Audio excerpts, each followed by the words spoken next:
Buen día, apreciables compañeros y doctor.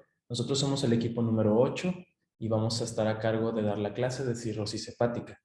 En esta clase lo que nosotros intentamos que aprendan es que tengan el conocimiento adecuado y la capacidad de poder diagnosticar esta enfermedad, conocer la epidemiología y factores asociados, hacer un adecuado diagnóstico clínico y realizar un oportuno y certero abordaje terapéutico teniendo en cuenta los más recientes adelantos.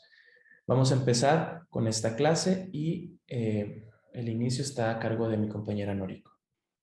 Bueno, para iniciar vamos a hablar un poco sobre la cirrosis hepática, sobre su definición o sus generalidades. La cirrosis hepática es un proceso patológico difuso caracterizado por una fibrosis y una conversión de la arquitectura hepática normal. Esta pasa a ser de normal a unos nódulos estructuralmente anormales, también conocidos como nódulos regenerativos. De igual manera, la cirrosis hepática puede llegar a provocar hipertensión portal, insuficiencia hepática o carcinoma hepatocelular. En general, la cirrosis hepática se considera irreversible en sus etapas avanzadas, aunque puede haber una recuperación significativa si se trata la causa subyacente. En la epidemiología podemos encontrar que la cirrosis hepática es de manera universal, es más frecuente pasando la edad media de la vida, es más frecuente en hombres que en mujeres. De igual manera, es muy raro ver a un paciente con cirrosis hepática antes de los 20 años. Y también la cirrosis hepática se encuentra entre las 10 causas principales de muerte en el área occidental. En la etiología encontramos varios factores etiológicos, pero nosotros vamos a mencionar los principales, de los cuales se encuentran 4. El primero que nosotros vamos a mencionar es el alcohol. Después tenemos la hepatitis B crónica, la hepatitis C crónica y la esteohepatitis no alcohólica. También es importante mencionar que solo del 10 al 15% de los alcohólicos llegan a desarrollar una cirrosis hepática. De igual manera, deben haber otros factores involucrados para que un paciente pueda llegar a desarrollar una cirrosis hepática, dentro de los cuales encontramos los factores nutricionales, los genéticos y los inmunológicos. Y también hay que tener en cuenta que se plantea que el alcohol estimula la fibrogénesis.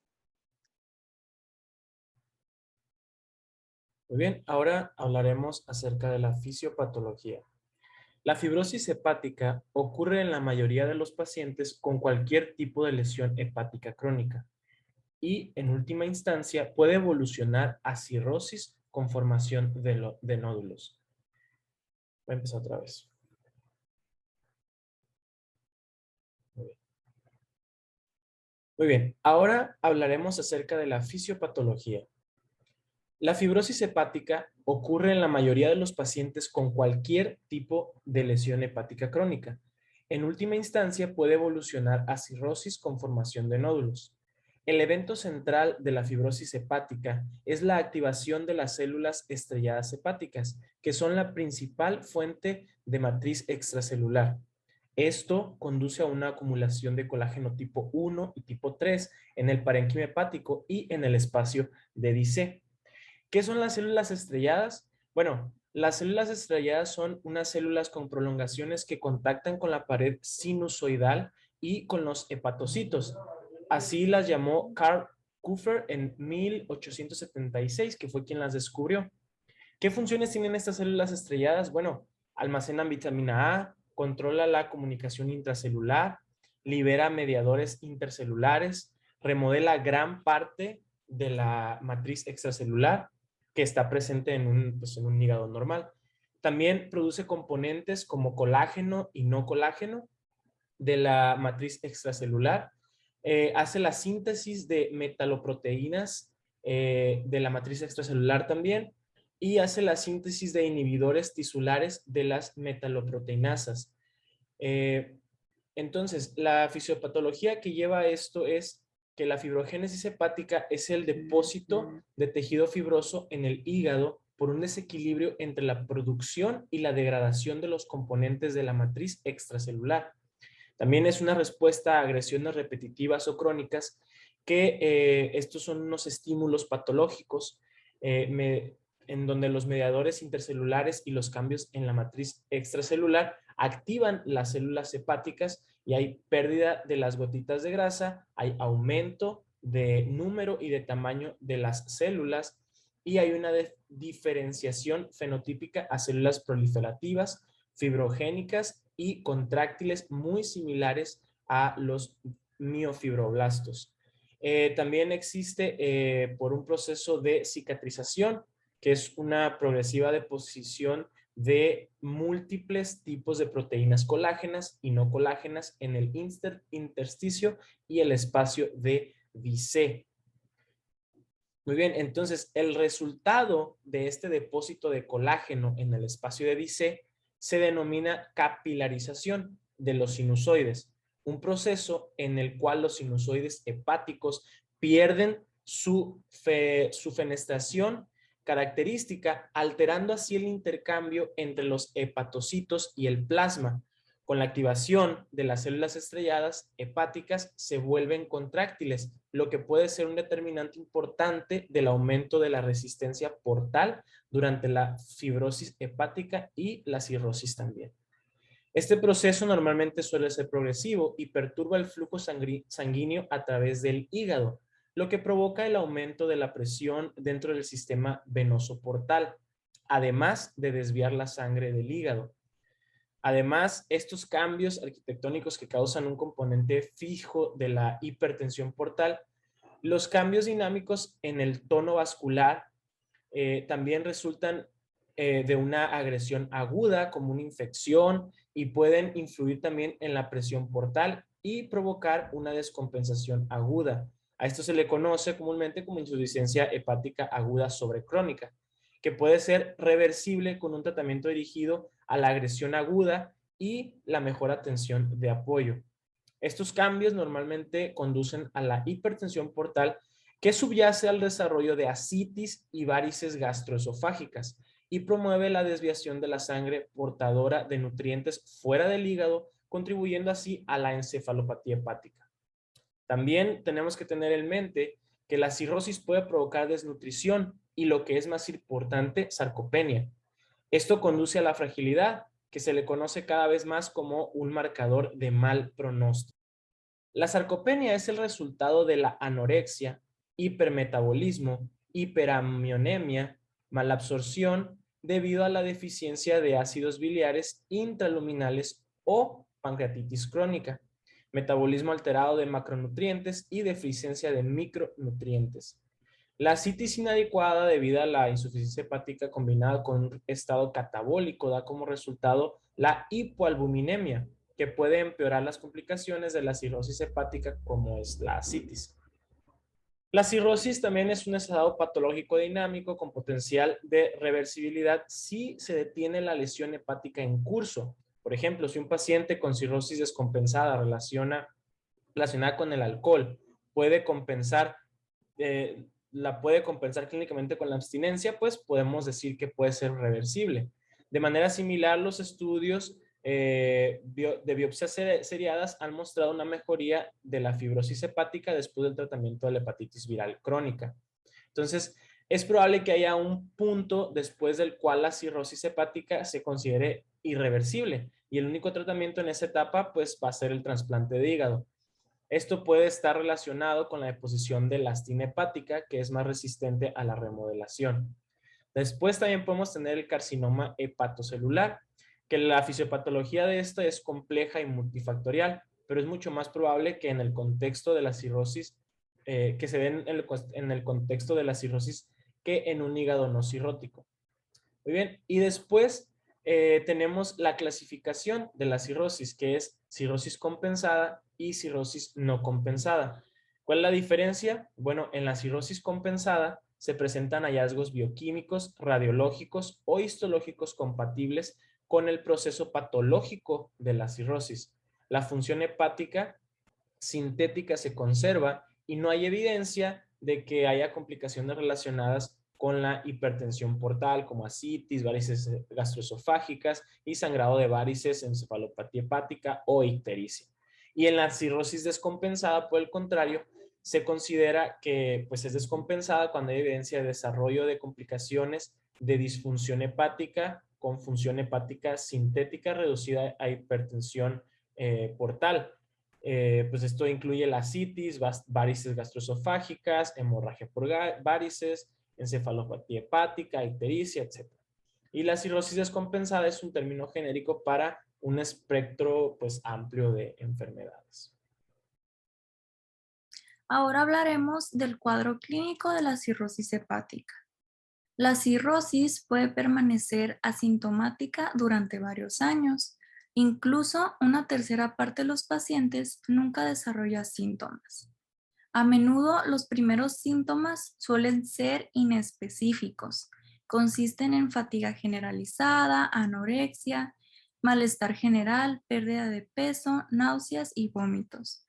Los signos clínicos que nos sugieren una hepatopatía crónica, mas no son específicos de cirrosis, son disminución de masa muscular, eritema palmar, leuconiquia, que son manchas blancas en las uñas, hipocratismo digital, que es la deformidad en las uñas con abombamiento. Angiomas aracniformes son lesiones vasculares de color rojo con prolongaciones finas que nos recuerdan a las patas de una araña. Es por eso que también se conocen como nevos de araña. Aquí podemos ver una imagen en el circulito S. También podemos ver ginecomastia, pérdida del vello axilar o neuropatía periférica. Siguiente. Los factores de diagnóstico clave se pueden dividir en los comunes y en los poco comunes. Dentro de los factores comunes podemos encontrar distensión abdominal, ictericia y prurito. La ictericia recordando que se debe a una excreción hepática reducida de bilirrubina conjugada y el prurito por secreción de bilis alterada. Hematemesis y melena son secundarios a hemorragia gastrointestinal por varices gastroesofágicas en la hipertensión portal, leuconiquia, eritema palmar, telangiectasias aracniformes, como ya las expliqué, la esclerótica ictérica, síntomas constitucionales, edema periférico y la pérdida de masa muscular. Y en los poco comunes vemos estado mental alterado, esto debido a encefalitis portosistémica, disnea por las complicaciones pulmonares, infecciones recurrentes, ginecomastia, dolor torácico y síncope. Estas dos últimas debido a hipertensión portopulmonar. Aquí podemos ver algunas imágenes de lo que he estado hablando, la ictericia de la esclerótica, el eritema palmar y el crecimiento del hígado y del vaso, lo que se denomina como hepatoesplenomegalia. Ahora veremos la historia de un caso para poder familiarizarnos más con esta enfermedad. Es un hombre de 56 años que cuenta con antecedentes de uso de drogas por vía intravenosa. Acude a una visita inicial quejándose de aumento de la circunferencia abdominal, pero niega tener ictericia. Dentro de sus antecedentes también encontramos que bebe de 2 a 4 vasos de vino con la cena y recuerda haber tenido enzimas hepáticas anormales en el pasado. El examen físico revela nevos de araña, hígado firme palpable, esplenomegalia leve y opacidad cambiante compatible con la presencia de ascitis. En los laboratorios se encontró la función hepática alterada con aminotransferasas elevadas. La aspartato aminotransferasa en 90 unidades por litro y la alanino aminotransferasa en 87. Y también el paciente sale positivo para anticuerpos antihepatitis C. Por los datos mencionados en sus antecedentes, datos clínicos y de laboratorio, se llegó al diagnóstico de una cirrosis hepática debido al virus de la hepatitis C. El uso de drogas intravenosa, el consumo de alcohol, son factores de riesgo para esa enfermedad. Los datos mencionados en el examen físico son clave para el diagnóstico, como ya lo hemos estado viendo, y confirmamos el daño hepático con las aminotransferasas y el agente causal con los anticuerpos. Esto se verá un poco más adelante en el diagnóstico. Ahora hablaremos del diagnóstico. Algo muy importante y que debemos tener en cuenta es la exploración física que anteriormente describimos, porque esta nos hará sospechar de la patología y nos guiará al momento de solicitar las demás pruebas diagnóstico. En los laboratorios podemos encontrar la bilirrubina y como dato importante encontraremos la bilirrubina directa aumentada si existiera una alteración en su captación, conjugación o eliminación. Y por otro lado, la bilirrubina indirecta estará elevada por presencia de hemólisis. Las transaminasas pueden estar moderadamente elevadas o normales si la cirrosis es poco activa. La gamma-glutamiltranspeptidasa estarán elevadas en la cirrosis hepática alcohólica y cuando hay éstasis. El colesterol puede disminuir en la cirrosis alcohólica y aumentar en la biliar. Las proteínas plasmáticas se pueden observar una disminución de la albúmina con un aumento de la gamma-globulinemia con una inversión del índice serina-globulina.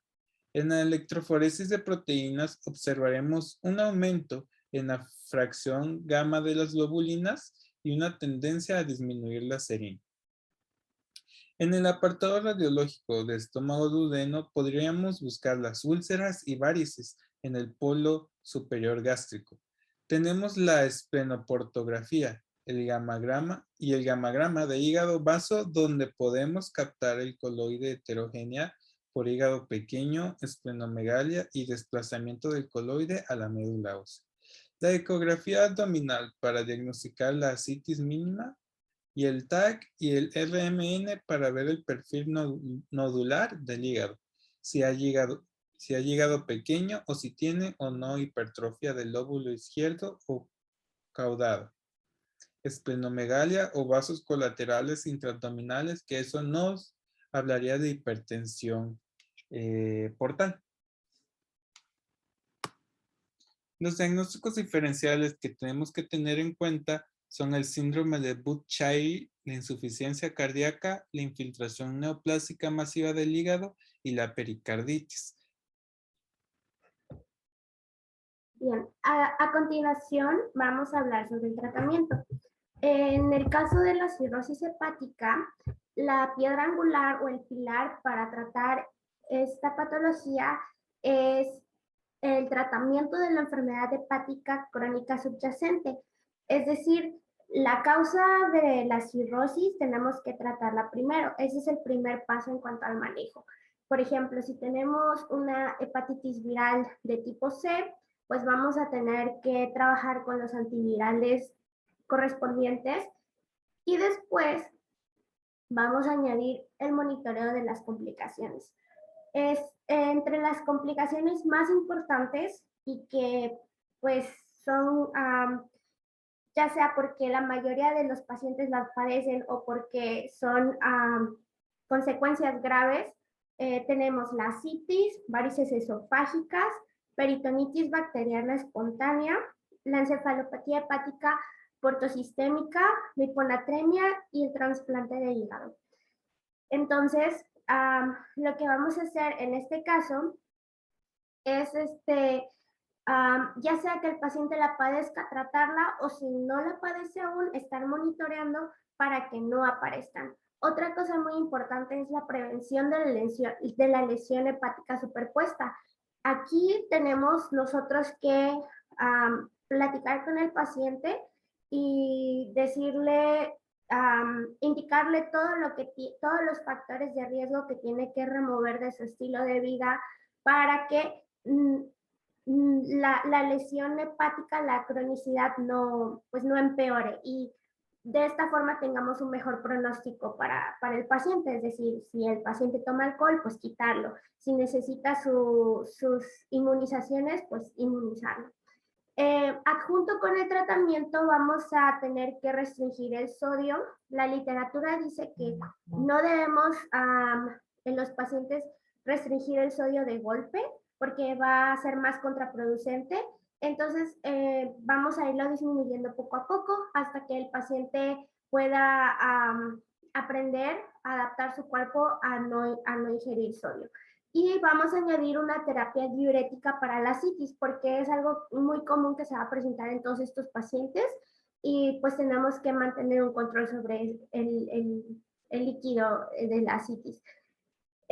Como segundo manejo, después de que si nada funcionó de todo esto que hicimos anteriormente, pues vamos a tener que recurrir a un trasplante de hígado. Y en los pacientes en los que no sean, los pacientes que no sean candidatos a un trasplante, van a pasar por un proceso llamado derivación portosistémica intrahepática transyugular, que pues es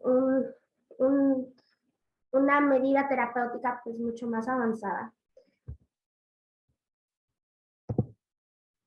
Otra cosa que hay que tener muy en cuenta también es atender el estado nutricional del paciente, ya que va a haber un catabolismo proteico elevado y esto va a llevar a nuestro paciente a una desnutrición. Entonces, aquí es muy importante indicar al paciente llevar una buena dieta y si es necesario, pues indicarlo con un nutriólogo para que pues, él se encargue de darle un plan de alimentación más adecuado. También hay que vigilar anomalías en la coagulación porque se disminuye la síntesis de los factores de coagulación dependientes de la vitamina K. Esto debido a una disminución de la masa hepática. Entonces, cada que tengamos que evaluar al paciente, también hay que vigilar los tiempos de coagulación. Y acá tenemos como un resumen para el tratamiento. Pues al tener la cirrosis, lo primero ya dijimos es tratar la causa subyacente. Una vez que se esté tratando esto, vamos a tener a nuestro paciente ya sea en un estadio compensado o descompensado. Entonces, si nuestro paciente está compensado, pues vamos a tener que monitorear los niveles de albúmina, bilirrubina, los tiempos de coagulación, la propensión a la aparición de varices. Y si nuestro paciente está descompensado, también vamos a seguir toda esta evaluación y vamos a añadir monitorar la creatinina por la función renal. En cuanto a las varices gastroesofágicas, también tenemos que estratificarlas, ya sea que no hayan varices, que hayan varices pequeñas o que hayan varices muy extensas. Y en cuanto al tratamiento de las varices, cuando ya son extensas y provocan sangrado, vamos a tener que utilizar betabloqueadores no selectivos, como el más común propanolol, y también vamos en caso de que hayan pacientes que no toleren los betabloqueadores no selectivos, tendremos que hacer ligaduras de los vasos.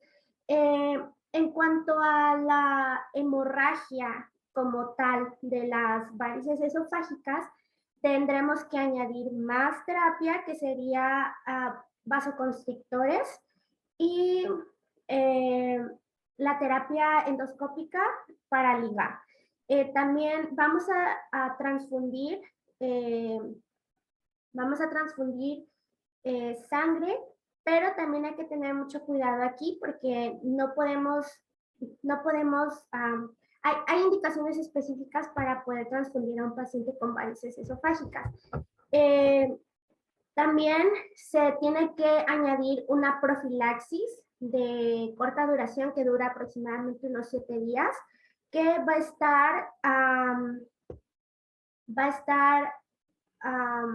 se va a utilizar, norfloxacino, porque se ha encontrado que este antibiótico aumenta la supervivencia.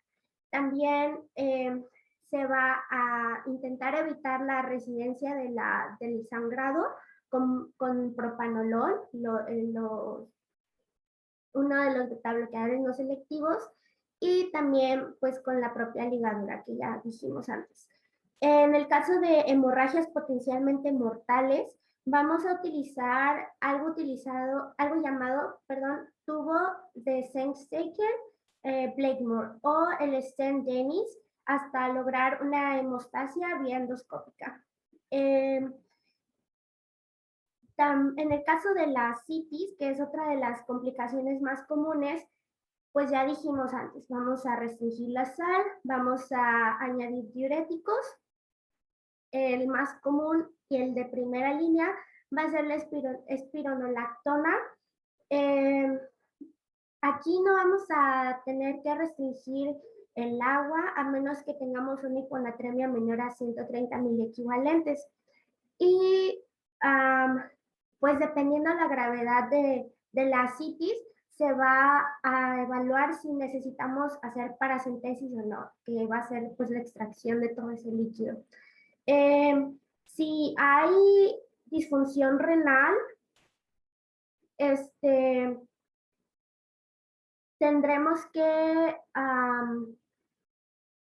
aumentar el volumen con albúmina y pues vigilar como posibles complicaciones.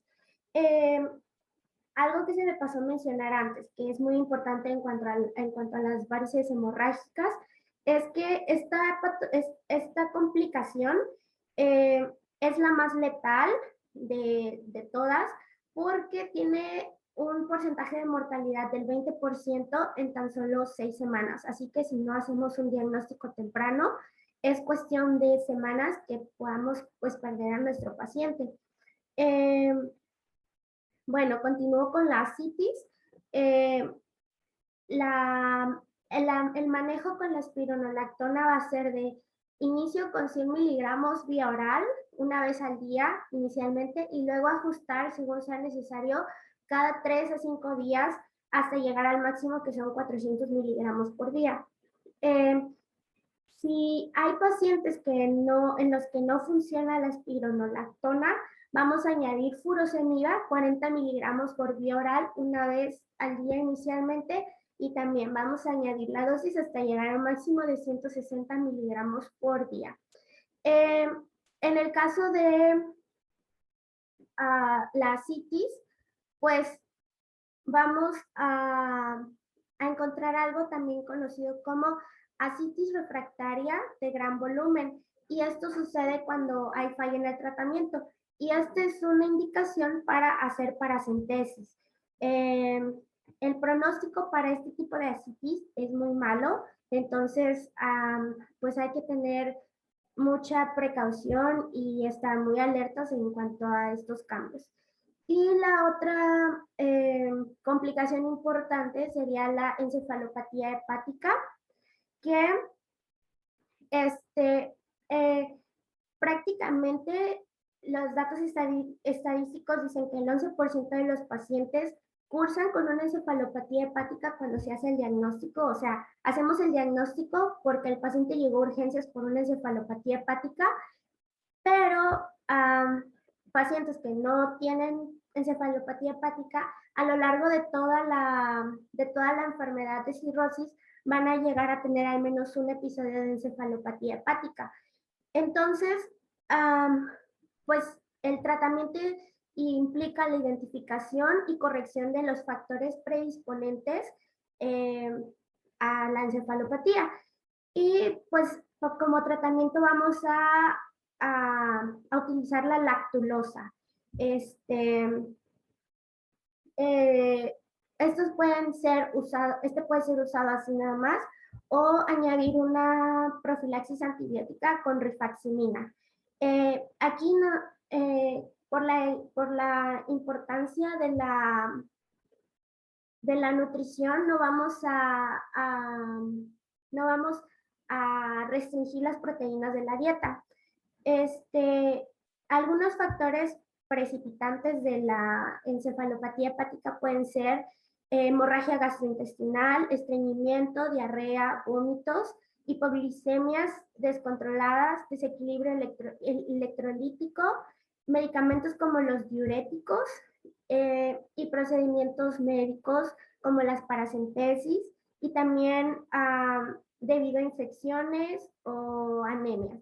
Entonces, pues hay que tener en cuenta todos estos factores predisponentes para evitar una encefalopatía hepática.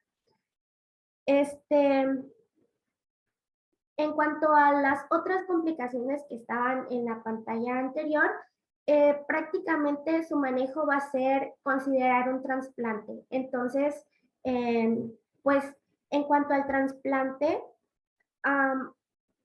pues los pacientes que desarrollen complicaciones que necesiten trasplantes, pues en cuanto se cumplan los criterios para indicarlo, no hay que demorar en añadirlos a la lista de trasplantes porque, pues, como sabemos, no es cualquier cosa esperar un trasplante.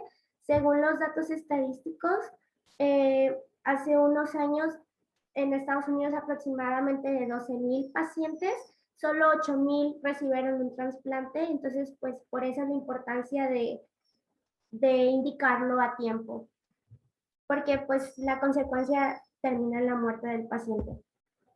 Bueno, ahora vamos a tocar la prevención. La podemos dividir en primaria y secundaria. En la primaria, pues vamos a tener acciones que no necesitan que lleguemos pues, a grados de acudir con el médico, más que pues a la revisión anual. Pues lo primero es reducir el consumo excesivo de alcohol y en pacientes que ya son con pronósticos malos, indicarles abstinencia total. También hay que disminuir, más bien evitar las drogas intravenosas, pues por el riesgo de las hepatitis virales y la promiscuidad sin protección, por lo mismo. También hay que promocionar el programa de vacunación o inmunización contra la hepatitis y también hay que hacer estrategias de conciencia para reducir la obesidad y diabetes, más que nada por los factores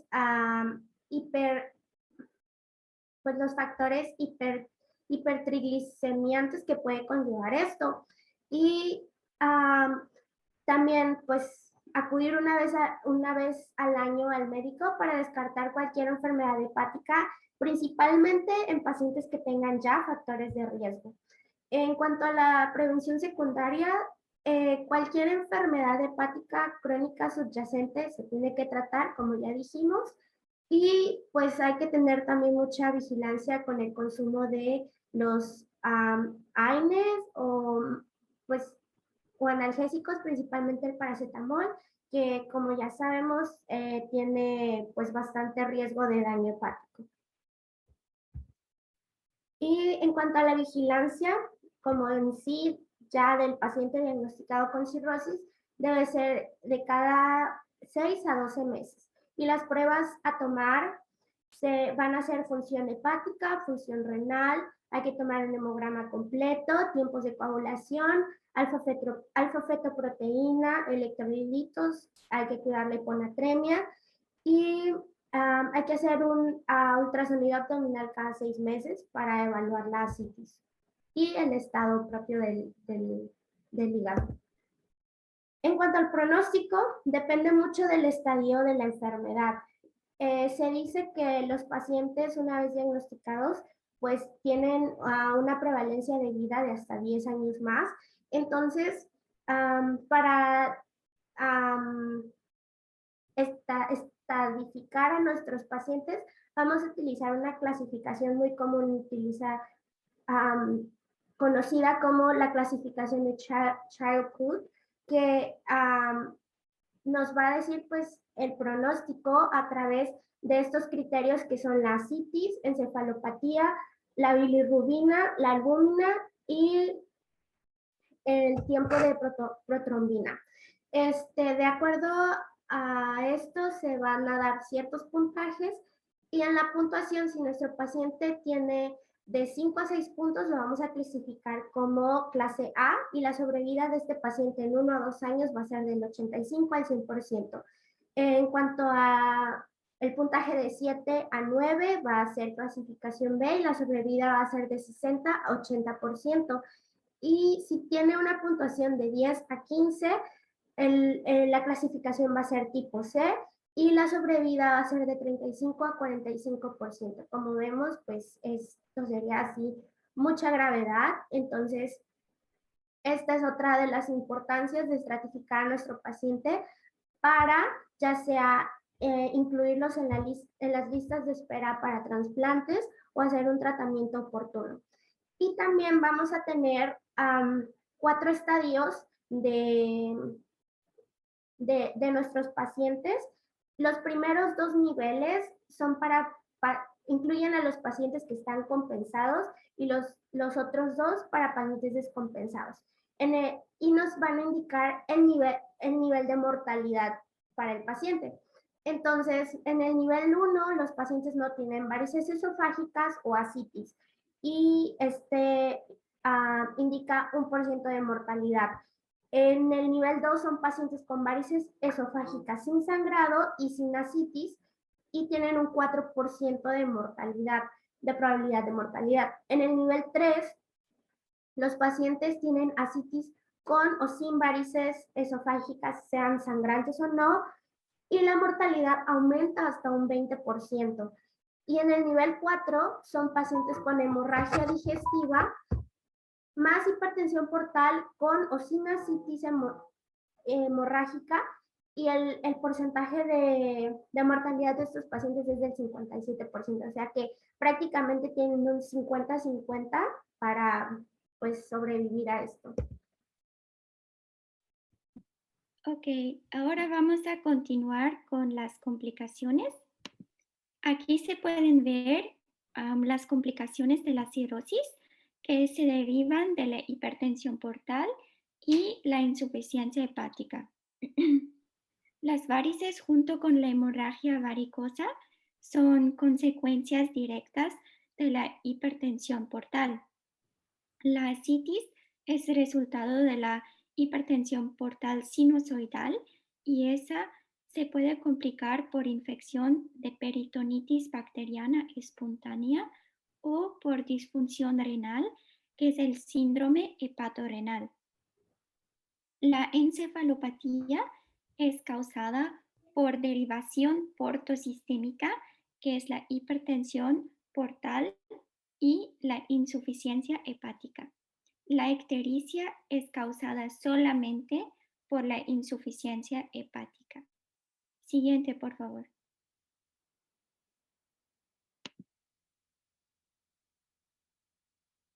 Ok, voy a explicar un poco de la complicación de la ascitis porque es la complicación más común de la cirrosis. El tratamiento, como ya lo explicó mi compañera, implica una dieta sin sal añadida y también diuréticos. La evidencia ahora sugiere que la restricción severa de sodio en la dieta puede ser más dañina que beneficiosa. Y muchos médicos, de hecho, recomiendan una dieta sin sal agregada en lugar de una dieta baja en sal.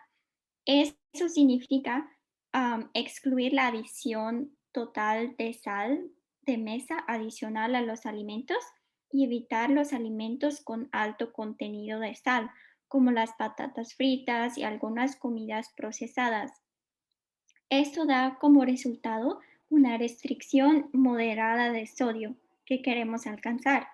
El diurético de primera elección, como ya mencionó mi compañera, debe ser la espironolactona porque tiene efectos sobre la aldosterona. Se puede agregar también furosemida en pacientes que no responden al tratamiento. Otra complicación que vamos a abarcar son las varices gastroesofágicas que se presentan en 50% de los pacientes con cirrosis y la hemorragia por varices es la complicación letal más común con una mortalidad asociada que es del 20% a las 6 semanas. Las recomendaciones de las pautas de diferentes países de detección varían mucho. Las pautas del Instituto Nacional para la Salud y la Excelencia en la Atención del Reino Unido recomiendan que los pacientes con cirrosis se les ofrezca una endoscopia gastrointestinal superior para la detección de varices gastroesofágicas en el momento del diagnóstico y después en intervalos de 1 a 3 años a partir del diagnóstico. Un episodio de hemorragia aguda por varices debe tratarse como una emergencia médica con soporte de volumen intravascular. También transfusión de sangre y se tiene que alcanzar un objetivo de mantener la hemoglobina alrededor de 7 a 8 gramos por decilitro y también incluye una combinación de endoscopía y terapia farmacológica. La terlipresina es un análogo de la vasopresina o también la somatostatina, que es o su análogo de ocreótido, debe iniciarse tan pronto como se sospecha la hemorragia por varices y también continuarse durante 3 a 5 días si se confirma. Siguiente, por favor.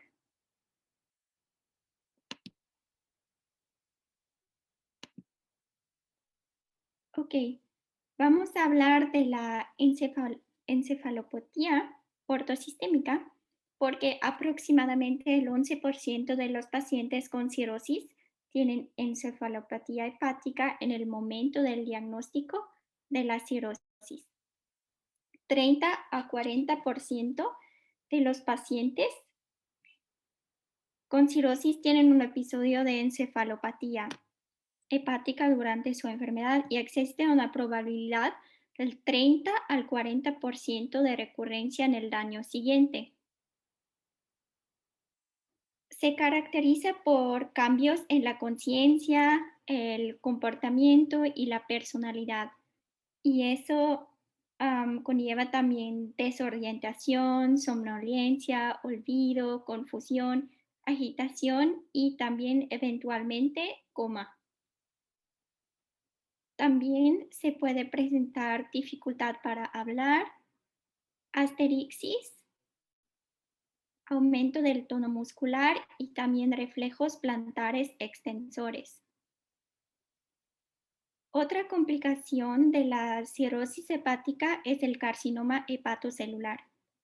Los pacientes con cirrosis, especialmente aquellos con hepatitis viral tipo B y C, enfermedad hepática que está relacionada con el alcohol y hemocromatosis, tienen un alto riesgo de desarrollar carcinoma hepatocelular.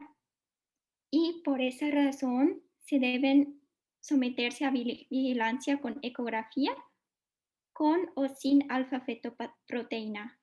Y eso cada 6 meses.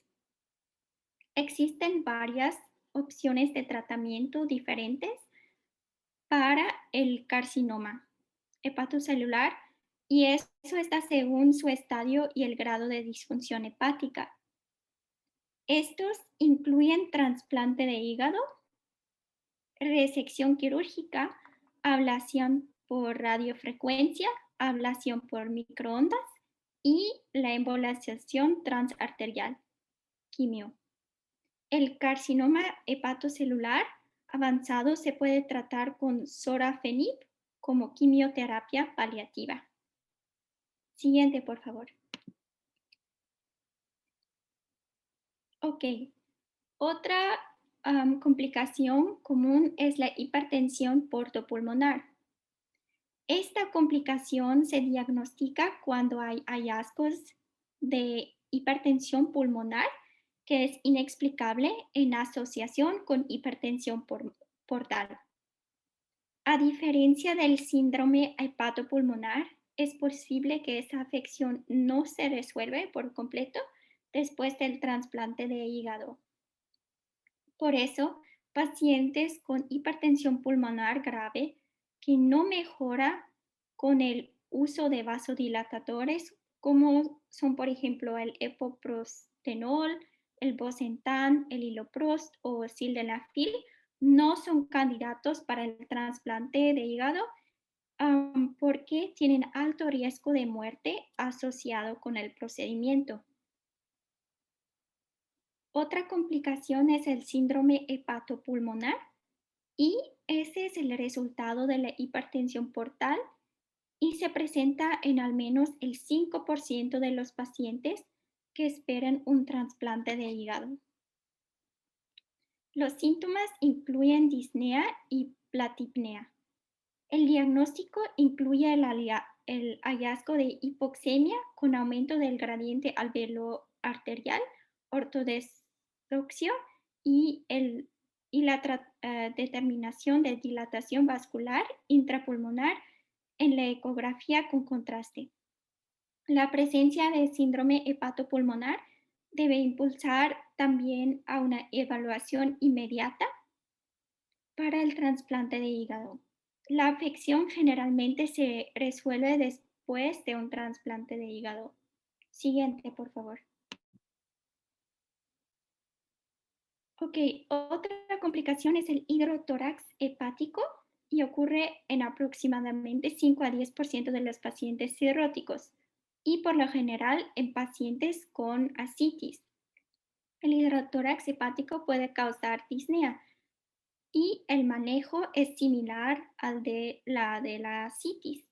Y en algunos pacientes se requieren catéteres permanentes a largo plazo para el manejo sintomático. Otra complicación es la peritonitis bacteriana espontánea y el tratamiento es sobre todo con cefotaxima intravenosa o una fluoroquinolona y una solución de albúmina humana intravenosa. Se ha demostrado, por ejemplo, que la albúmina reduce la mortalidad en un ensayo controlado aleatorio. Todos los pacientes que han sobrevivido a un episodio de peritonitis bacteriana espontánea requieren profilaxis antibiótica secundaria de por vida. Los pacientes con ascitis y un nivel de proteína total en el líquido ascítico de igual o menos 10 gramos por litro tienen un alto riesgo de desarrollar peritonitis bacteriana espontánea y deben considerarse por eso para la profilaxis antibiótica primaria. Ahora mismo faltan pruebas de alta calidad para esta intervención y se necesitan ensayos adicionales para establecer si la profilaxis con antibióticos para los pacientes con cirrosis es beneficiosa. Siguiente, por favor.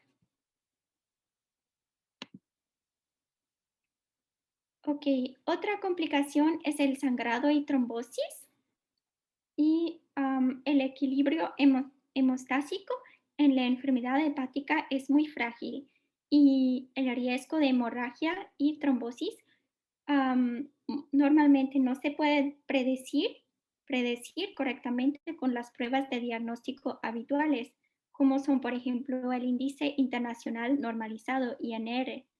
Los pacientes con enfermedad hepática avanzada a menudo tienen trombocitopenia por el hiperesplenismo.